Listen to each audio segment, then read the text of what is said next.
মেয়ে আমার পছন্দ হয়েছে। আলহামদুলিল্লাহ। তাহলে আগামীকাল তোমার অভিভাবককে নিয়ে আসো, আমরা বিয়ের দিন তারিখ ঠিক করে ফেলাই। আমার কোনো অভিভাবক মাবক নাই, আমি নিজেই নিজের অভিভাবক, বুঝতে পারছেন? আর বিয়ের দিন তারিখের কথা বলতেছে, বিয়ের দিন তারিখ তো আমি ঠিক করে ফেলাইছি, আজকেই আমার বিয়ে। মাসুদ বাবাজি, অল্প সময়ের ভিতরে আমি সবকিছুর ব্যবস্থা কেমন করবো? আমার তো একটু সময় লাগবে। আপনার কোনো ব্যবস্থা করা লাগবে না, সব ব্যবস্থা আমি করে লইছি। লাবানি, তুই ভাবির লাইগা যে শাড়ি কাপড় গয়না কাটি নিয়ে আইছ, সবকিছু বাইর করে দে। আপনার মাইয়া হলো একের, আর আপনার মাইয়ার জামাই হলো একের। এখন কি লাগবো? খালি লাগবো হলো একটা কাজ। লাবানি, এখনই কাজের ফোন দে। তুমি কই যাইতেছো? ঘরে। ঘরে মানে? ঘরে কেন? তুমি আমারে বিয়ে করার আগ পর্যন্ত এখান থেকে কোথাও যাইতে পারবা না। আগে তুমি আমারে কবুল বলবা, বিয়ে করবা, তারপরে তোমার এইখান থেকে নড়তে চড়তে দিব আমি। কথা আমার ফাইনাল।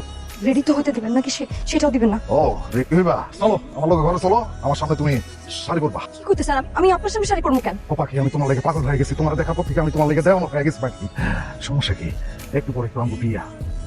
চলো তোমার আমার সামনে শাড়ি পরবা, চলো। সমস্যা কি? আমি তো আমার মেয়ের এইভাবে বিয়ে দেবো না, তুমি চলে যাও।